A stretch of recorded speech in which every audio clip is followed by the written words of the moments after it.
Hello BookTube, and it's finally recording. I have filmed this twice. Once completely, the second time I knew to look at the timer and see if the video was actually recording.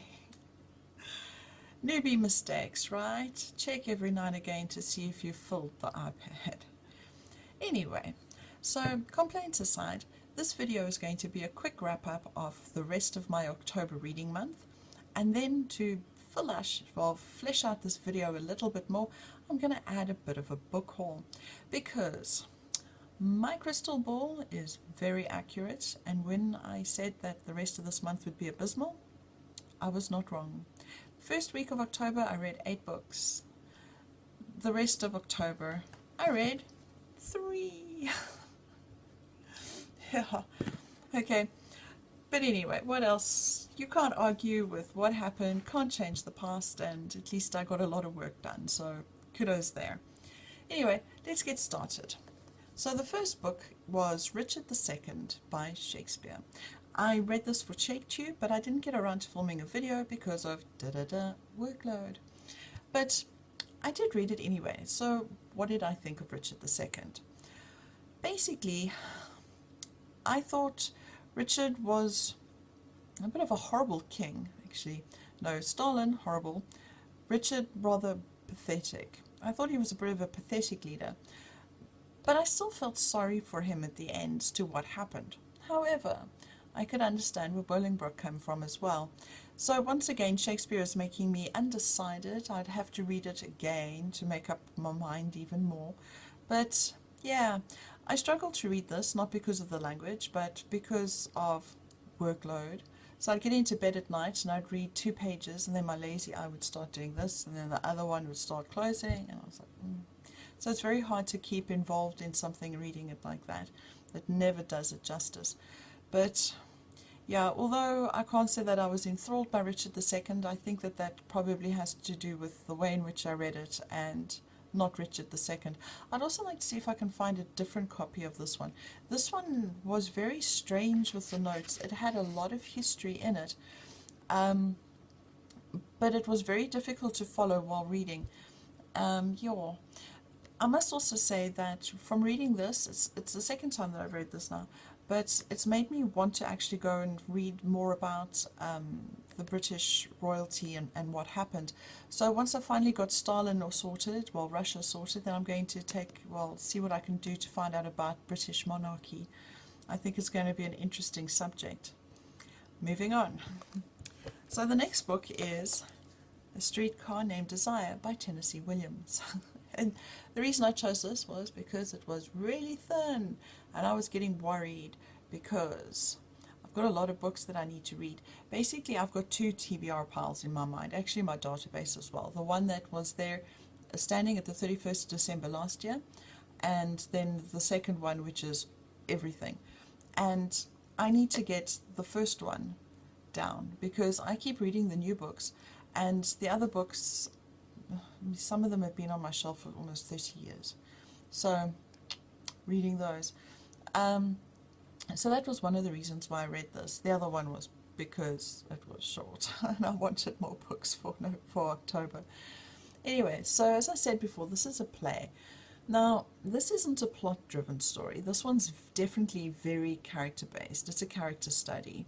You have the 2 sisters and the husband who are basically living together in a very, very small house. Well, it's more like the downstairs part of a house. And yeah, Stanley. You know, it's funny, when I finish reading a book, I always go and put some kind of a review up on Goodreads or whatever, so that older me one day will be able to look back and see what younger me thought.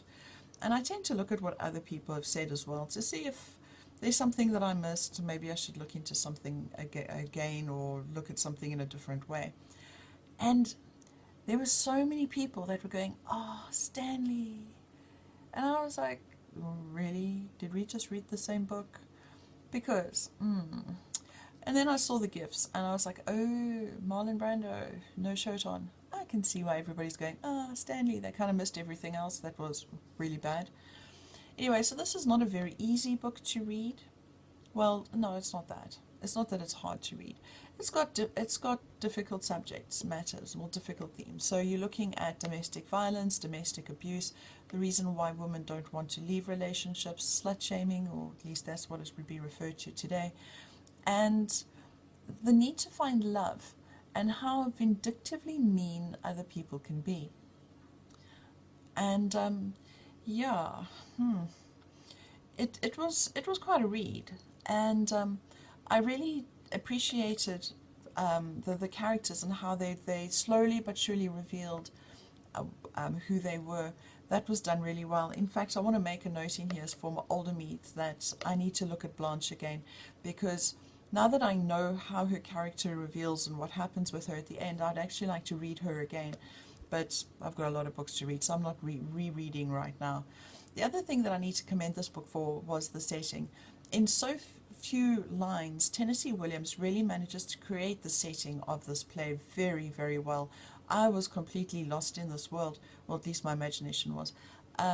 Whereas, if you take in comparison Arthur Miller, I mean, he used pages of notes before the play even started. And besides being horribly off-putting, I can see the importance of them. I mean, it explains the historical setting of it. But, yeah, this one I enjoyed. Not an easy read, though. Now, this is the last book I chose for fun. I did not know what it was. I knew it was set in South Africa. In fact, at that time, we thought he was South African. How wrong we were, because he's still Scottish. And that one is Poison City by Paul Crilly.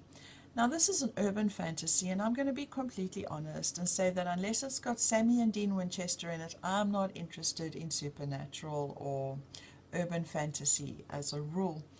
So, I was not quite prepared for what I was coming into.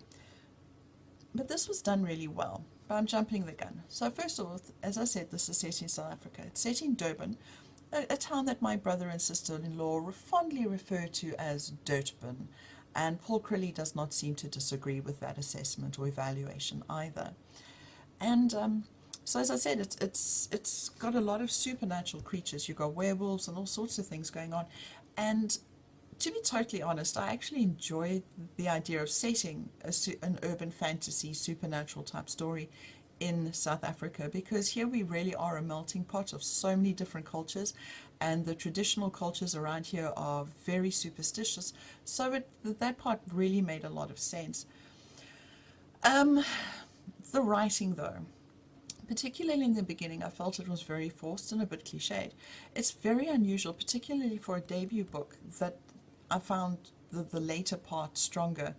So I don't know if that says that Paul Crilly is a better writer than he is a fine tuner, let's put it that way. I really did prefer the latter part of the book. Also, with regards to his character, it took me a while to get warmed up to him and for me to appreciate him as a character. And I'm not saying that that was because I didn't like him at the beginning. I just felt that his character was far too false in the beginning, that he became a lot more real in particularly the last third of the book. But let's just put it nicely down as the last half. So it was interesting. I believe that there is going to be a sequel, and I will see how I'm feeling. I might get it, because well, the plot kept me going. But I cannot recommend this book to anybody except my brother. And that is simply because I know my brother exceptionally well on many, many and all sorts of feelings, preferences. A lot of people would find this book exceptionally blasphemous. And I don't want to be the one to say, hey, this is great, and you find yourself horribly offended. So be careful with choosing it. I don't want to be the one that's going to make you choose something that you're going to regret. So that was the end of my reading month, which, if we add the other 8, wasn't bad. But yeah, let's now start off with a bit of a book haul. So last weekend I went off to Wagtails, which is a charity shop supporting the animal welfare. So I don't mind giving them a plug for free, because And it's not like anybody is living in PE right now who's going to go down to Wagtails. I'm sure you're not going to come out of your way to come to a South African bookshop when you have a wider selection back home. But anyway, I went off to Wagtails and I was really impressed because usually when you get to charity bookshops around here, you kind of feel that you need to don the latex gloves and, you know, maybe a mask for spore inhalation or rat stuff. And you know, plow through, everything is just anywhere. And whereas this place is very neat, very organized, they even have the authors alphabetized. I was so impressed.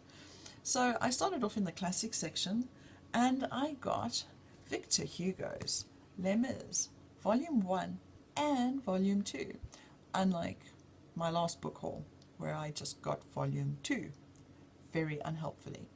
So I've learned that lesson. However, this experienced bookshopper failed to remember what Wordsworth classics were like inside, because I own some and I've never read them, because can you see how small that is?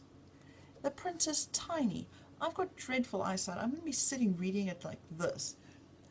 I'm going to have to mug Granny and steal her magnifying glass. And considering just how small the print is and just how big this book is, I might need to keep that magnifying glass for quite some time. So, we'll see. But yeah, I can tell that whoever read this got up to page 33. That was where they got up to. Page 33. So the whole thing nice and new. Then I got The Pickwick Papers by Dickens, and from what I've read, this appears to be his debut novel, so that's pretty interesting. Other than that, I don't really know anything about this, and I prefer to go into it that way. I don't like knowing too much about books. Then I got another Kate Atkinson. This one is Behind the Scenes at the Museum, and if memory serves me right, what I read about this one, it says that a girl starts narrating her life from birth, and slowly but surely she's trying to reveal the skeletons in the closet or the family secrets or something like that. I've enjoyed Kate Atkinson's crime novels so far, well, the Jackson Brodie series, so I'm going to see what this one's like too. Then, on the recommendation of C.R. Flamesfan, I got Dissolution by C.J. Sansom. This is a historical fiction crime novel or something along those lines, set around the time of Henry VIII, if memory serves me correctly. And I thought this would be interesting because I've read older crime books, but I've never read historical crime. That's if I got that memo right.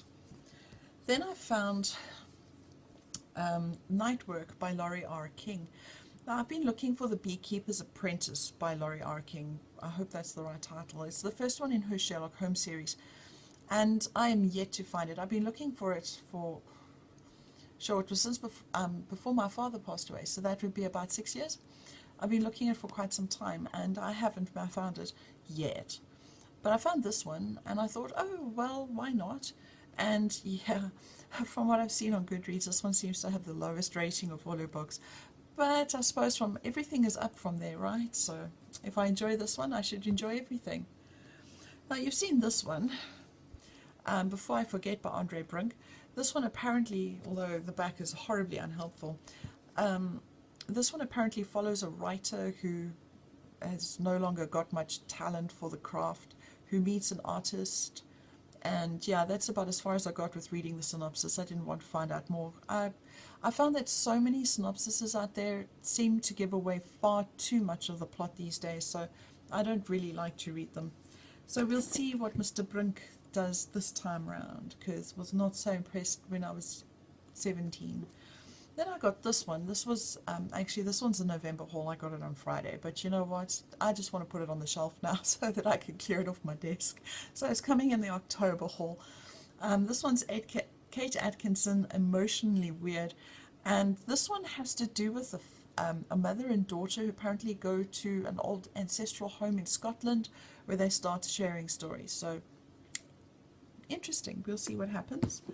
And then on Friday, the day that I posted my South African read video, I found this. This is Saul T. Plaatje's Moody. He was the first black South African to be published in English. And I've got a little bit into it because after finding this book, I got stuck in the car for ages waiting for other folks to run errands. And yeah, it looks like it's a story of a man whose entire tribe was wiped out by the Matabele, led by Mzilikazi, which is a part of history that at least we did cover at school, if not, well, not in detail. But yeah, so I've got this one, and this one I think I'm just going to keep in my bag. It's not quite the style, at least not the first chapter, that I quite like. It's very sterile, very clinical. It feels very much like reading a history textbook. But maybe it will change. We'll see.